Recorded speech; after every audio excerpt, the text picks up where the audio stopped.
暖心力量，温暖前行。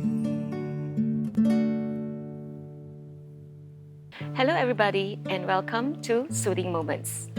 Every year, the World Economic Forum estimates a staggering 50 million tons of e-waste that's being produced globally.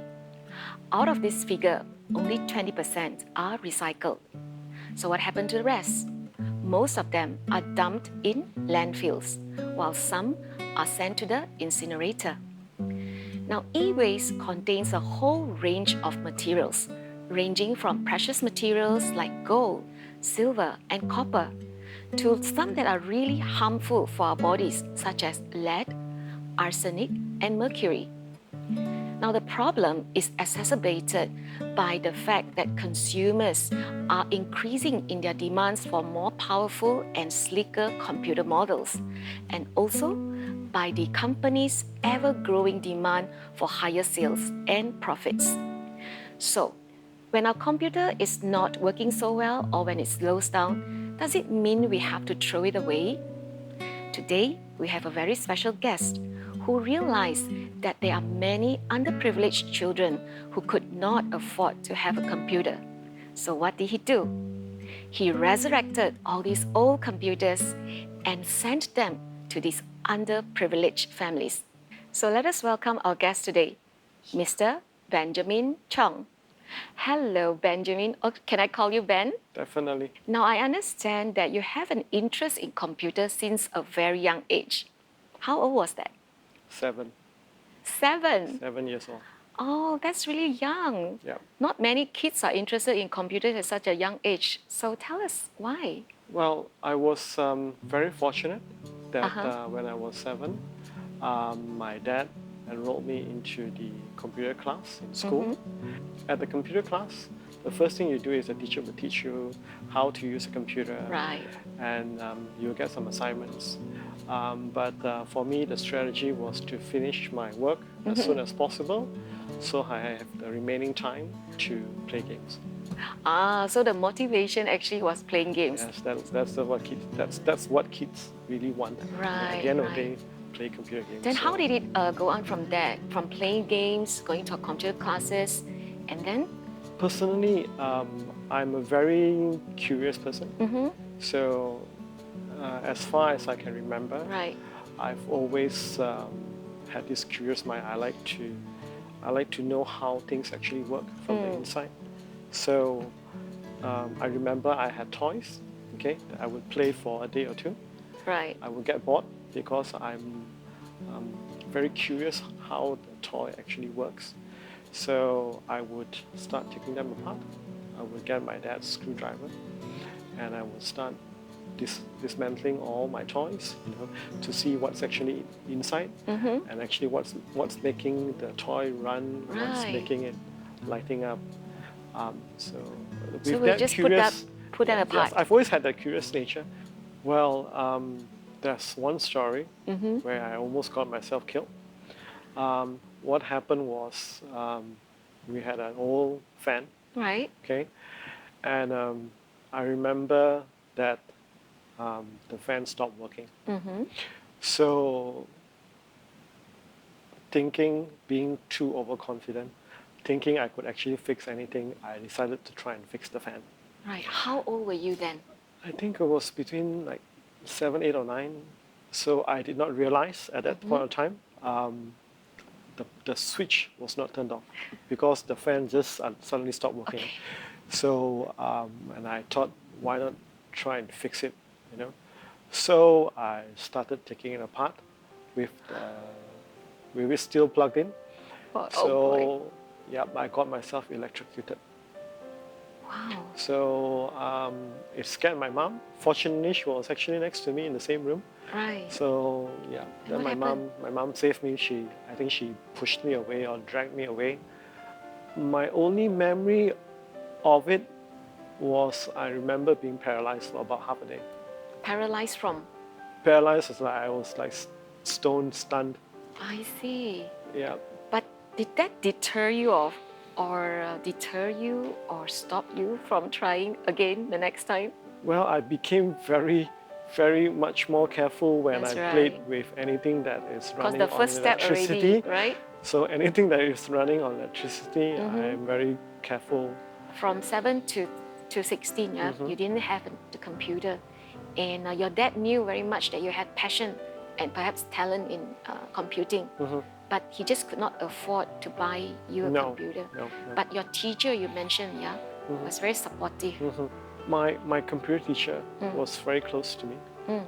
So he would let me use the computer in the computer classroom anytime I wanted to. So he was also teaching me how to program. Right. So we were actually, my teacher was also a gamer, so we would play games together. He would teach me how to program. And I remember there was one point in time that he thought I should have a computer at home. Yeah. So he actually, I think he spoke to my dad about having him to buy me a computer. Yeah, but we couldn't afford a computer then. So that's when I was in Form 5, there was this government scheme that you can actually take a loan and buy a computer for the family. So that's when I got it. And then we remember somewhere when you first got your computer at 16, you mentioned that 2 days after that, this brand new computer broke down. Okay. What happened? What were you trying to do? Were you purposely taking it apart? No, what happened was I got the computer. You were very excited with the new computer, but I wanted to upgrade the operating system. So I got myself a set of operating system diskettes. They were infected with virus. I didn't know then. What operating system is that? Windows something. Okay. Windows Millennium or Windows 98 or something like that. So I wanted to upgrade it. So after the upgrading process, that's normally when you see a virus infect the computer. It's funny messages. You can't do anything with the computer anymore. So when that happened, I didn't tell my dad. So I didn't want to disappoint him. I didn't want to upset him with the news. Right. I could actually fix it. So it was more of a software issue. Yeah, it's more a software issue. Right, and at the same time trying to get rid of the virus. Nothing that you couldn't deal with. Nothing that I've not done before. Okay. So I was nervous but not worried. Right. Yep. So we have some clips that shows you working at your apartment. Okay. Yeah. Would you like to see some of the clips about Mr. Benjamin when he's working on his computers? Come, let us take a look. So these are the keyboards, they come from recycling center. All these laptop adapters, So sometimes, the laptop they come without the adapter. Sometimes if the voltage and the amp is okay and the head is right, you can use one. Our recycling center got so much of this. I think you will buy a good quality one outside, new one, good quality, thick cable. 12 ringgit each, The computer or the motherboard already crashed, so it is a screen. This fella, the screen totally cracked, broke, but the laptop motherboard is fine. So this thing on its own is already a computer. I just have to connect it to a monitor. And there's one set of computer already. For this one, I got everything working. The keyboard is faulty, so I bought a keyboard. So my daughter's room, we share our working space. So last time this room full of the desktop. So this is my stash. So I have since it's the laptop screen I was telling you about, but later I want to DIY. These keyboards are from already broken laptops, so I keep them because lately I work on a lot of laptops. So one of the things that is very common to break on laptop are the keyboards. So here are some parts that I keep, but these are very important. VGA cables. VGA cables are very important. If you buy one, it costs about 10-15 ringgit. These are the notebook RAMs. These are the notebook RAMs, which I've collected. If I can max it out, I max it out. Even though if you run the laptop or the desktop on Ubuntu, you only need 2 gig. It's enough to run everything. Wow. It's amazing. I look at your place, it's like you imagine a stash. There's really a Stash. lot of valuable things inside your house. Yep. So They're not rubbish. No. These are actually computer parts that I've collected since I started doing this. So you have a lot of computers that you cannot save ultimately Right. also. So I break them down into usable parts and I keep them so that I can And you use segregate them. them. Yeah. So I separate them so I can use them on other computers, other Right. laptops. Now in the studio, we have some items that is harvested by Ben, and he's brought it over here so that he can conduct a live demo to show us how he put parts from different computers together and to make it into one computer. What do we have here now? Okay, so this is an LCD this panel. is an LCD From a screen laptop. from a broken laptop. Okay. The motherboard has fried. Aha. So, but the screen is still working perfectly, okay? And this one here, this is a laptop with a smashed screen. Okay. So yeah, the screen was completely smashed, so I took it away. So basically, one is without a screen, yes. one is without a body. That's what. Okay, great. Correct. So the good thing is you can actually buy something like this. And what is that? This is what we call a display control board. Okay.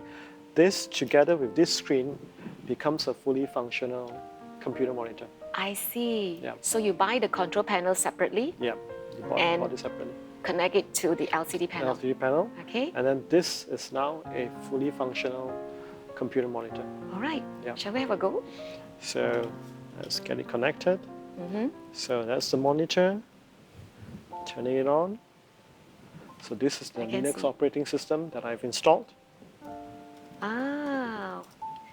Right. So what you mentioned just now is that if somebody can come up with a frame, Yeah, so put this if, all together. if there's someone who is into woodwork, they can actually build a nice frame for this panel, you know, and turn it into a standing Right. monitor.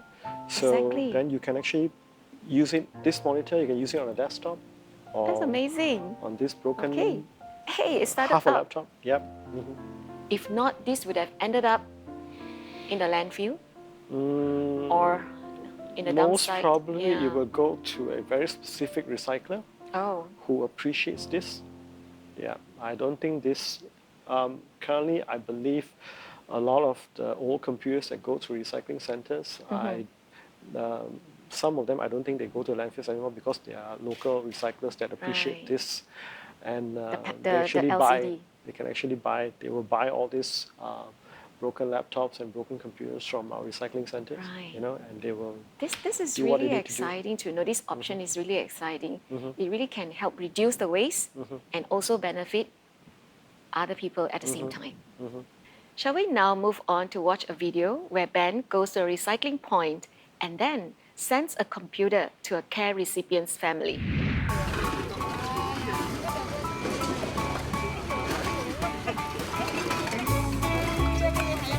如果那个 recycle computer 没有人去 repair， 没有自动去这样 repair 送给感后也是 scrap off 的。其实我很 support 他的，因为环保了那些也是送给感恩户嘛，他也是可以一起去看到感恩户的 case。他行緊翻嚟啊！佢買得翻入嚟啊！好啊，我哋等埋佢啊！你来说那个 fee 看到你需要的，当然很快的啦。我们礼拜来做家访，提报上去，因為他星期二就有電腦咗咯，所以真的是非常快。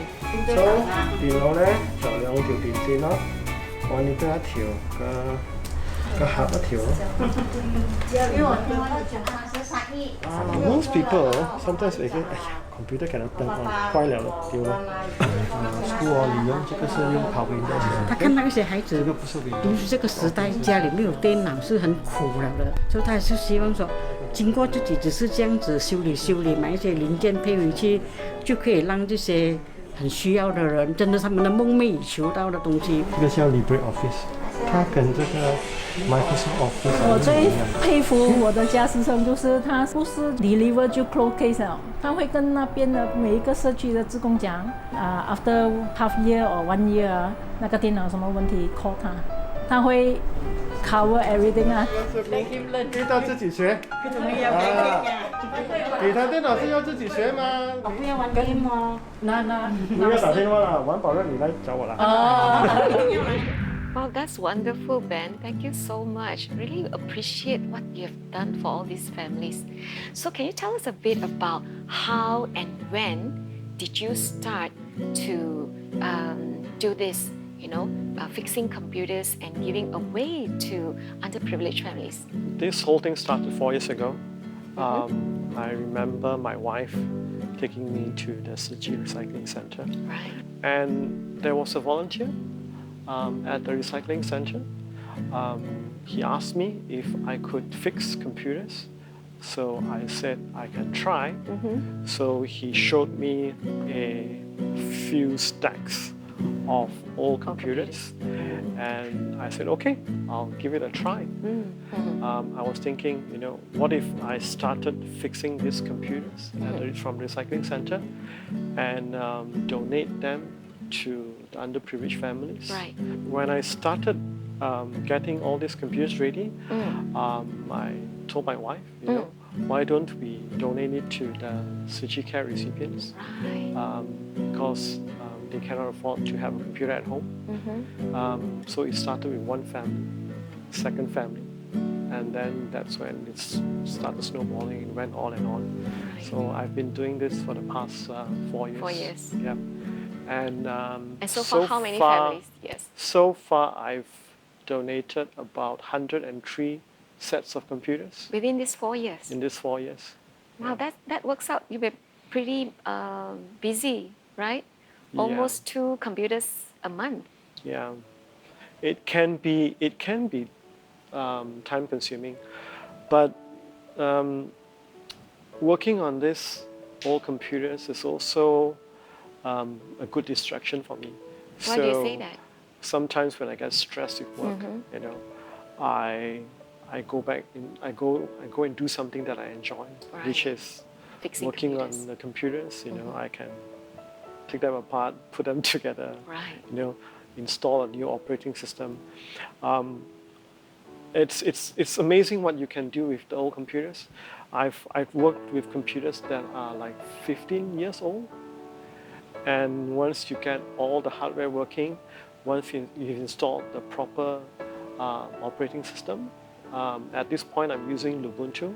It's a variant of Linux, and it runs really well on these old computers.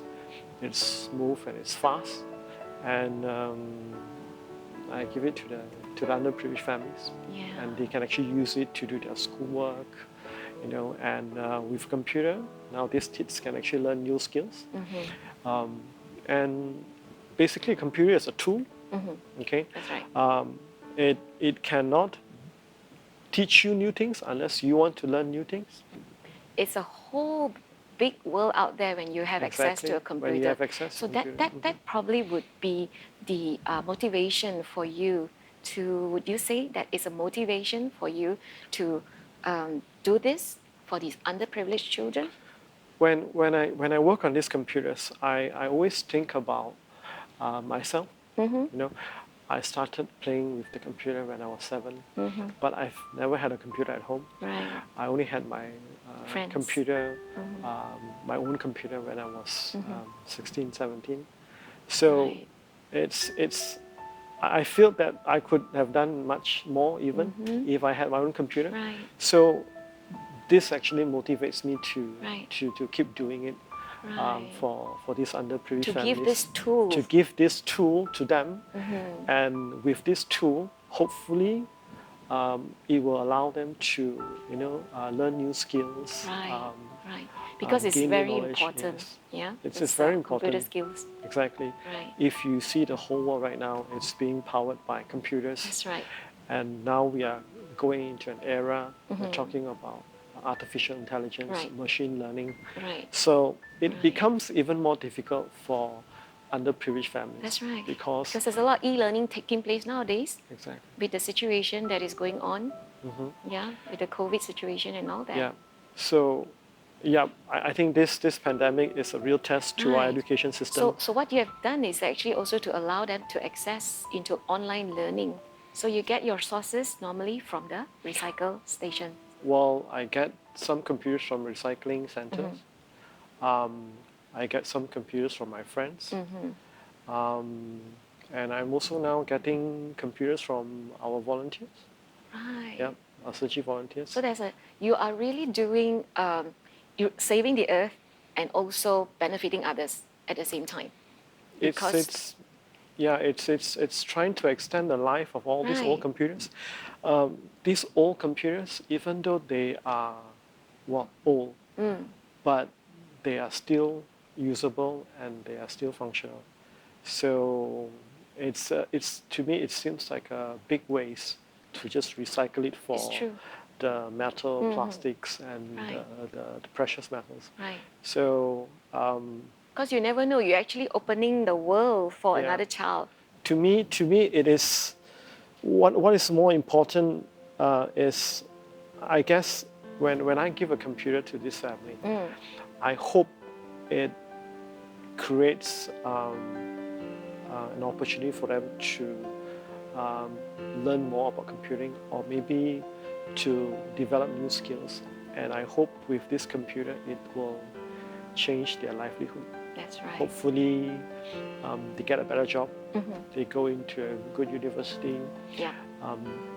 they study a good degree, and when they come out, they have a better paying job. Right. And Basically, it's a life yeah, so changing or transforming their lives. that's what I'm trying to aim for. It is true. I really feel it now because as with now the current pandemic, a lot of classes are ported online, Yes. and a lot of children who have no access to computers are left behind, right? So what you're doing right now, what you're doing, taking what other people would consider as waste or redundant computers, and then repurpose it and giving new lease of life and purpose. So Ben, can you tell us what are your aspirations and hopes for this project that you're doing? Personally, I hope, well, let's start with the problem. There are a lot of families still in Malaysia that cannot afford to buy a computer for the studies of the kids, for the kids' studies. So I would hope that more people will actually join me and come and help me to refurbish these computers. And with more computers, we can donate it to more families. Right. And hopefully that will actually spark a chain reaction and get more computers to all these families so they can learn and hopefully have a better future. Okay, wonderful. So basically, is to hope that more people will join hands with you, Yep. get the strength of everybody Yep. to benefit more children. Yep. Thanks a lot for joining us, Ben. It's really been a pleasure having you here with us. The pleasure is mine. Thank you, everyone, for joining us on Soothing Moments. We hope to see you again on the next episode. Goodbye. 心暖了，路就好走了。